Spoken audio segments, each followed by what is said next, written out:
is, right?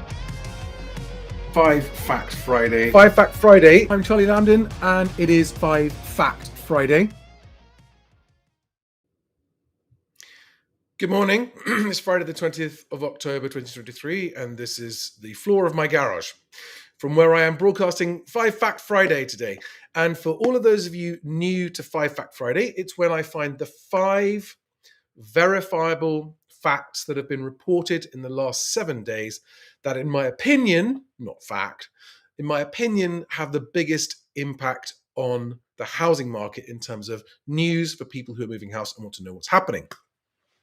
So I will run through these. Now, this is called, as you can see there, full 5 Fact Friday, because I've just recorded, not yet uploaded, but I will do shortly. For those of you with a teeny tiny attention span or not very much time, I've recorded fast 5 Fact Friday in 55 seconds. It actually took me 65 seconds, but I did it. I tried, and I'm going to upload that. But this is the full one where I'm going to go into just a couple of minutes on each point so that you understand the significance of it. And the intention here is to try to help people actually uncover what's really likely to happen, what's happening in the housing market now, what's likely to happen in the future, but by giving you verifiable facts with which you can then make up your own mind.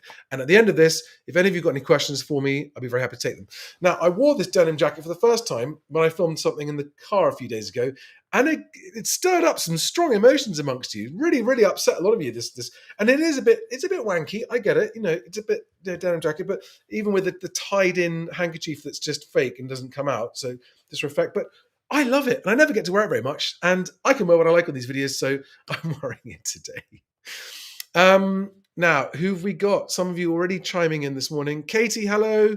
Sujeevan, hi there. I'm not going to try and pronounce your surname. Marek Polyak, hi. Great to have you here. Anyone else there wants to say hi? Or shall I just crack into it? Right. 5 Fact Friday. Number 1.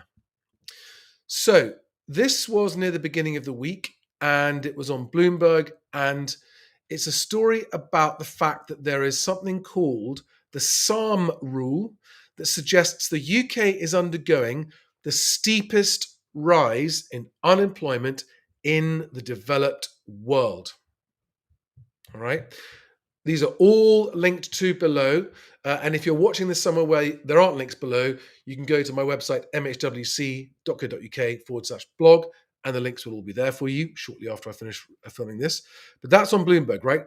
UK jobs market has one recession signal warning flashing red. Now, that's relevant to the housing market because it is a strong indicator of the future of house prices. If this is correct, if we are going into recession, if there are large job cuts, that will lead to falling house prices or downward pressure, in any case, on house prices. So that's fact number 1, the recession warning signals flashing louder. Fact number 2, this week we had Rightmove's monthly house price index. And 2 points of note here. So the annual price change, and remember, this is just newly listed properties in the last month. It's not the entire inventory, just newly listed stuff. It excludes price reductions, which happen on a lot of properties after a week or two. And year on year, houses are 0.8% down.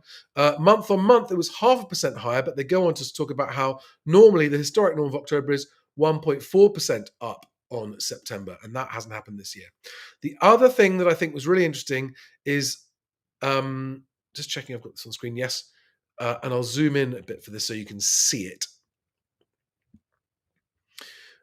In the bottom right-hand corner of that page there, you can see the annual change split up by first-time buyer properties, second steppers, and top of the ladder. And the top of the ladder prices annually asking prices are 1.5% down on a year ago. Second steppers 0.7% down on a year ago, and first-time buyers 0.2% down on a year ago. So that would chime with the feedback I get from many of you, which is that at first-time buyer level, you're not seeing asking prices falling as fast as you'd like to see them. That is because of what I think is happening, which is the great downsizing, where there are a lot of people selling up their big, expensive-to-heat properties and moving into smaller ones. That's creating an uneven pressure for house prices at the lower end of the market, and the bigger price falls are happening at the higher end of the market. So that's fact number 2, Rightmove's monthly house price index. Fact number 3, On Twitter this week, Lucian Cook, who is head of research at Savills, said buy-to-let finances for a 70% loan-to-value investor went into the red for the first time since 2007 in Q2 of this year. With limited tax relief and higher mortgage costs, it has become the domain of the cash rich. So what they're saying there is with a 70% loan-to-value or higher, buy-to-let finances don't work anymore. In this graph, what you can see on the bottom right-hand corner of this graph is that that black line on the graph represents the net of tax profit as a percentage of rent, right? So your net of tax profit as a percentage of rent in Q2 this year, if you had 70% loan to value mortgage or higher, and you're a higher rate taxpayer, it went negative, right? The last time that happened was in 2007. Okay, so there is the evidence, if you needed it, that what's happened to interest rates has totally destroyed the buy-to-let market as a viable investment if you have a 70% or higher loan-to-value mortgage. Imagine the people who've got 75% or 80% who've had it for a long time. That is the total destruction of that sector. Those guys are forced to sell, which is why I haven't got it on the screen here, but I want to show you. I've got it on my phone. I screenshotted it. Oh, where are you? Which is why, yeah, here we go. Look at this graph. That blue line on that graph is the percentage of landlords intending to sell their property. And it's now approaching 45%. 45% of landlords are intending to sell their property. Okay. That's from a source is the National Residential Landlords Association, and that was in the Savills report as well. So that's a bonus fact for you there. Buy-to-let party. As I've been reporting for a long time, and especially since June, that party is over. Doesn't work anymore. I'm not saying this is good or bad. It's just fact. And what it is negative impact on house prices still yet to come, because that's just people who are intending to sell who've not yet sold. Nearly 45% of landlords, that's massive. Next fact. The Land Registry released their monthly house price survey via the Office of National Statistics. And in true confusing, actually, I've got to steal one of Sasha Yanshin's jokes. He said in his video this week, explaining why the mortgage time bomb, the mortgage is just the mortgage market is having a nightmare. He said there are lies, damned lies, and the Office of National Statistics. That literally made me cackle out loud when I heard that, because it's so true. And it just occurs to me, I mean, what is it? What is the reason that means that this information is so delayed, right? Even Rightmove is reporting negative asking prices. I mean, Rightmove, who never reports anything other than prices going up, are reporting prices coming down. And yet the Land Registry is saying that year-on-year house prices are going up. That's their most recent data. That's for August. It's not for October, so it's not what's happening now. It was year-on-year in August for transactions that happened probably in about March of this year. So they really are late to the party as ever. Why can't we just have an index of exchanged prices? That would literally, in one go, close the reporting time lag gap. Well, that's what I'm going to be working on with Best Data, by the way. That was fact number 4. Fact number 5 is, of course, inflation. Inflation this month stopped falling. It stopped falling, right? And 6.3% CPIH, 6.7% sticks out for CPI. And on a monthly basis, the rise actually increased. And what I wanted to show you was this graph. Let me get it down here. So here we've got 3 different indices, right? And the bottom line there is owner-occupier housing costs. They're still rising. So the reality for owner occupiers is that inflation's getting worse.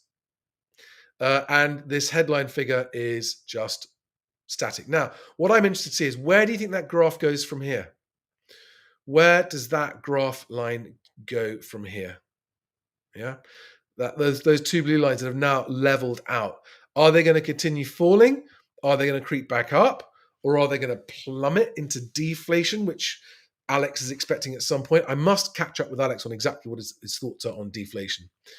But that's 5 Fact Friday. That's fact number 5. I've got a bonus fact for you here as well, which is that CoStar, who are the company who have, as of yesterday, announced they're paying £99 million to buy the property website On the Market, are reporting on their own website that Knight Frank begins redundancy consultation with UK staff. 3% of staff at risk in decision to future-proof firm. By the way, future-proofing is one of the most bollocks corporate wank speak ever. There's no such thing as future-proofing in any context, ever, anywhere. Anyone trying to sell you stuff saying, we're future-proofing this, you can't future-proof. It's ridiculous. But they go on to say 3% of their staff, I mean, this is a big deal, right? This is a company that made £195 million profit, and yet it's still going to feel the 3% of, is that 3% staff? 3% of its UK staff. Actually, that's a lot more than I thought. They're talking about 100 people anyway. It's not good, but the last time that Savills and Knight Frank were laying people off in large numbers like this was in the downturn of 2008. So, guys, to wrap this up, and before I take any of your questions, every single one of those factors is a negative outlook on house prices, and whether you're worried about what's happening now or what's happening in the future, there are currently no positive signs. Now, by all means, challenge me if you know of a new fact that was reported in the last 7 days that says that shows that house prices are going to level out or improve or get higher. Let me know. I haven't seen one. Do we have any questions for anybody here? Dan Bedford. Now, this is a really good question. Actually, someone else asked me this on YouTube this week as well. For a first-time buyer with a 40% deposit who is not desperate to move, would you advise that I wait until next year for the best value? Now, I can't answer that question directly because it depends where. It depends whether you're buying a flat or a house, leasehold or freehold, and it depends whether your budget in relation to the market you're going into is at the lower end of properties you're looking at or at the higher end. But what I can say is this. If you're a first-time buyer looking to buy flats, which are in lots of competition at the moment, and you'd like to buy, you're keen to get out of rent and buy, the sum that you've got to do is, like, even if house prices are going to come down further for flats, because at the lowest end of the market, house prices are falling at the slowest rate, it only makes sense to wait if you believe that the value of the flats you're looking at is going to fall further than the cost of renting during that period. Does that make sense? So if the cost of rent over the next year is going to be a larger amount than the price falls you're expecting in the flats in that area, it doesn't make sense to wait. It makes sense to go ahead and buy now anyway, provided you're not overpaying and not overextending yourself. And with a 40% deposit, Dan, you know, your risk of negative equity is small there.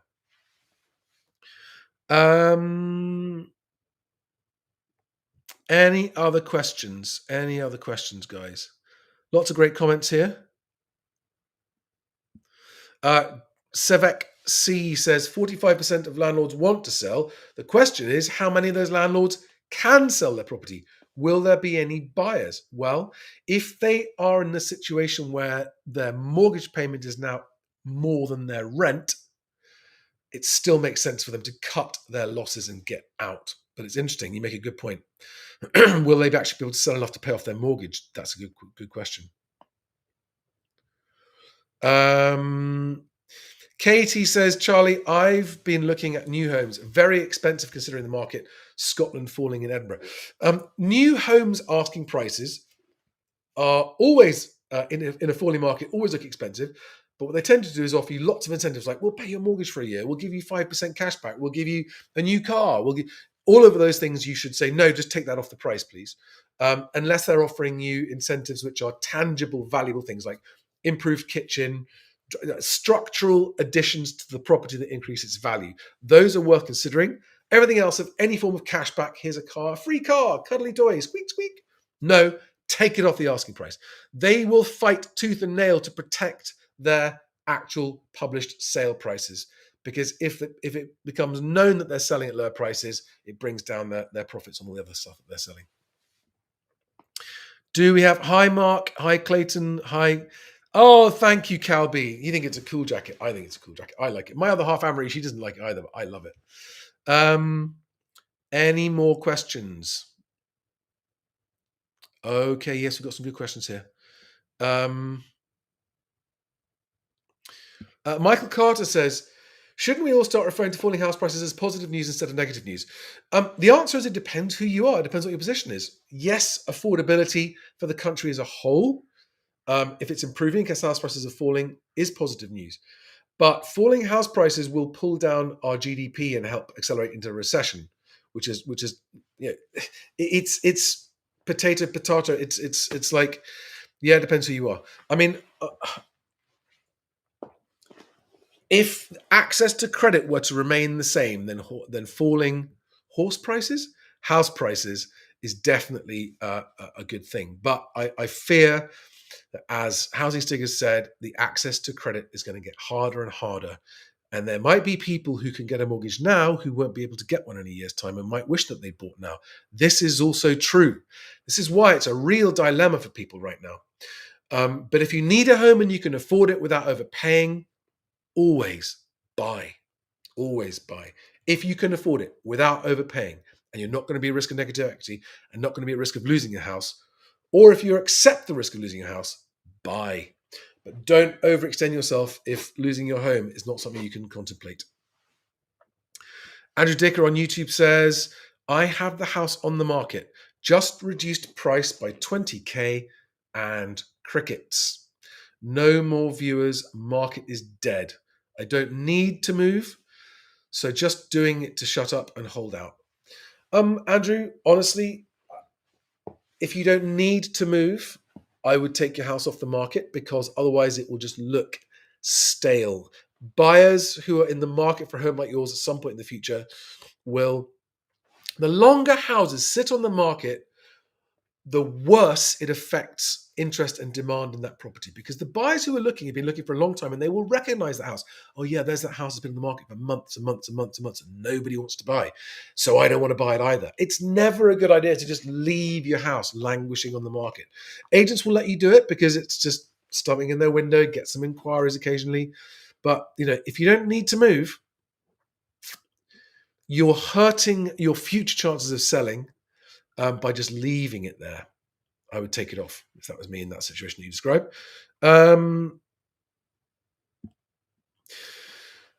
Senior Stranger says on YouTube, do you think that the great downsizing will mean that there won't be any significant reduction to the lower end of the market? Yes, I do think that in some areas, not in all areas.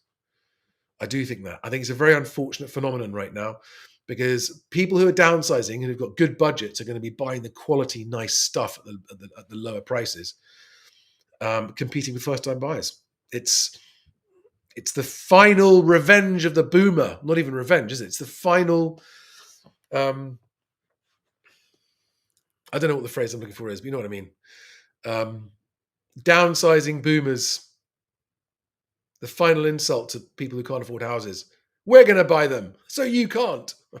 I mean, hey, on a national scale, that's the case. On an individual scale, you can't blame anyone for downsizing. In fact, there are boomers who are being forced to downsize because they literally can't afford to heat the big old houses anymore because they don't have the income to do it. So they're downsizing. I don't think you can blame anyone for downsizing. The good thing about downsizing is that it frees up larger properties for families and brings down the price of family properties. That is a good thing. That is a good thing.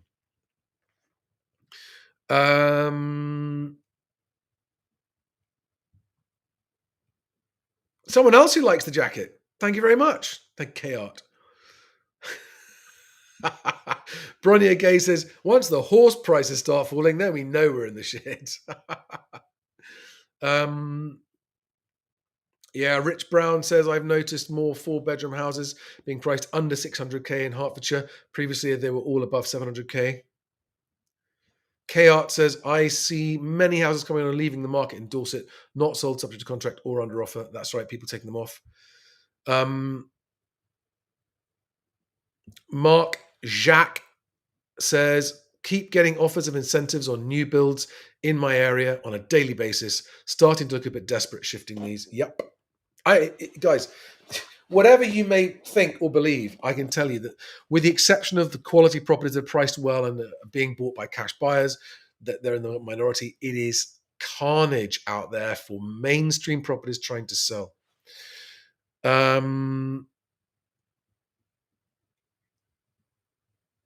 Looking for more questions. Do you think Rich Brown says, do you think the cost of renovation will come down and the availability of tradesmen might improve going forwards? I do think that will happen. It's already happening. Was it Travis Perkins we had saying that they are now reducing prices on building supplies? Peter Wood says, new follower, only just caught the end of today's live. Why in the garage? What's the limo? I'm in the garage because the house is full of children and they're noisy, and I have other places I can do it, but in here I am left undisturbed. And it's interesting. I like to give you guys different background, a bit of, I'm sitting do you know why I'm sitting on the floor? On my see if anyone falls for this. This is my can you see that? I can't quite see it. Now I'll switch off the thing at the bottom because I call this my polar bear skin rug. It clearly isn't a polar bear skin rug, but it looks like it's made of polar bear skin. It's actually something from the 70s. It's my grandparents' hearth rug. The limo, the mystery limo. Those of you who follow my private YouTube channel will know exactly what this car is. But on here, sorry, it's nothing to do with housing. I can't talk about it. You just have to keep on guessing. I've had lots of guesses. No one's guessed it right. If you do know what it is, by the way, don't say, but just let people keep guessing. What else? A question. Chen Gutu, I hope I've pronounced that right, says, won't a lower asking price lead to even lower offers? No, the opposite happens. Chen, I don't recognize your name, so I'm assuming you're a new follower, and I will repeat this. Asking prices have no impact on the offers that are made because people offer what they can afford to offer. First-time buyers will often offer, they'll do it based on, the asking price is arbitrary. Arbitrary asking price because it's arbitrary because different agents and different sellers will put different asking prices on a property of the same value. So your offer price should only be in relation to the value of the property to you. So there is ample evidence provided by Rightmove to agents that and they say, if you go and read, go to the link below of the Rightmove house price index, click on it, it's a PDF, go and read what they say about asking prices. There's data in there from Rightmove themselves about how much you reduce. I think it's, if you have to reduce your asking price in the first 2 weeks, or at all, you reduce the chances of selling at all by 60%. Okay? If you lower your asking price, that's when you get lots of interest and competing buyers. You think, oh, this seller hasn't got their head in the clouds. Lower asking prices equal higher achieved prices in relation to what the market is doing. So always, I hope that answers that question anyway. Liam Jennings says, Jewson's lost 12 million this year. Did they? I didn't know that.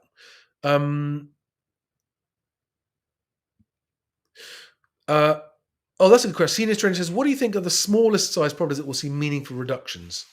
Good question. 3-bed houses is my, off the top of my head, answer that question.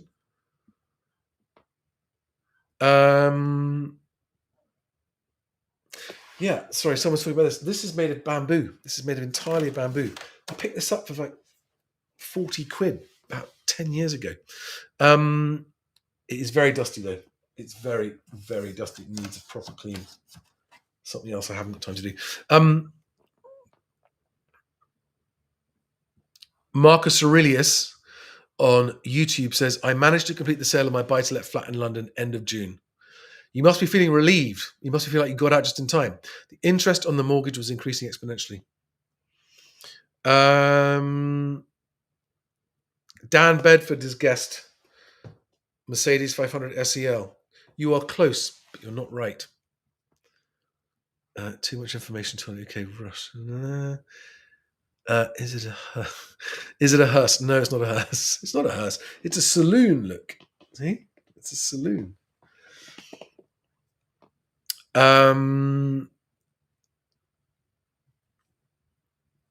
Charlie, are you? Okay, here's a good question. Mark Jacques says, Charlie, are you able to recommend a way of filtering probate/motivated sellers other than scanning photos showing empty or dated decor, indicating they really want to sell? Those of you who've been watching my channel will probably know the answer to this. Does anyone want to guess? Does anyone want to put in the comments what you think the answer to this question is? The only way to find the motivated sellers is...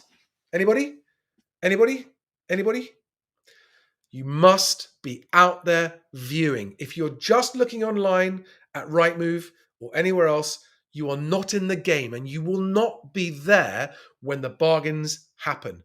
Only people out physically viewing will be the people who agents contact with the bargains. That moment when a seller rings up the agent and goes, I've had enough, I just want it sold, I don't care what you have to do, just get it sold. What happens when an agent gets that phone call is they don't go and lower the price on Rightmove. They ring their best buyers, the ones who've been out viewing, the ones that they know are going to proceed. That's what they do. Yes, Rich Brown, talk to the agents. Don't get out and view, get out and view. Thank you very much, K-Art and Mark James Armour. Correct answer. Get out and view. You want a bargain, you will not get one unless you are out viewing. Another question from Senior Stranger. Given that interest rates have risen and people can borrow less, does this historically completely correct itself through prices, or is this not a law as such? Okay. The unusual phenomenon about this particular set of interest rate rises compared to the past is that there have been a much, much higher percentage of mortgage holders on fixed interest rates. So the effect of it is being very, very slow to filter into actual prices. And the forced sales are being slower. But yes, to an extent. And I say that because, as per the video I did with Alex this week, that lunchtime live stream, by the way, that had huge numbers of views. If you haven't seen it, and if you want to know why I think house prices are going to fall 35% peak to trough, it's one of the most comprehensive explanations of that I've done for a while. And that video happened just a couple of days ago. And I think the thumbnail says, asking prices... I'll find it, because if you haven't watched it, you really need to watch it. Asking prices, house prices will collapse. In fact, they already are. One moment. Sorry, I just really want to make sure that everyone's seen that video. And it is called... I'll put the link in the live chat now. I can't find... Oh, here we go. House prices are plummeting now. There we are. It says Charlie and Stig. House price plummeting now. Get shareable link, and here it is. I'll put it in the comments right here. There's the video. If you haven't watched it, in the live stream right there is a link to that video. Explains that.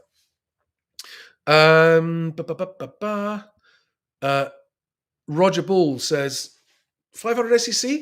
No, the 500 SEC is only a 2-door. This is a 4-door. Close.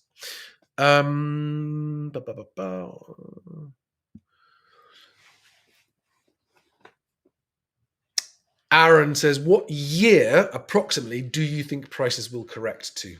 Oh, I'd have to get out and look, but I mean, we're talking about 2005, I think. I mean, I'm guessing. It's a lot worse than anyone realizes. It will vary enormously. Do not think that I'm saying all prices will come down 35%. That's the average fall when this is all said and done a few years from now. Guys, I'm now going to start wrapping this up. It's been half an hour. Thank you very much. Have a great weekend. Love you lots. And if you haven't got time, remember I'm going to do the 55-second one. All right, guys. Have a good one. See you in the next one. Bye-bye. By the way, if you don't already know, if you need me and you want to book my time, go to mhwc.co.uk, where you can talk to my mortgage brokers, where you can talk to my conveyancers, where you can get your property search pack lined up, and where you can book a one-to-one slot with me if you'd like to have it. All right, guys, have a good one. Thanks. Bye-bye.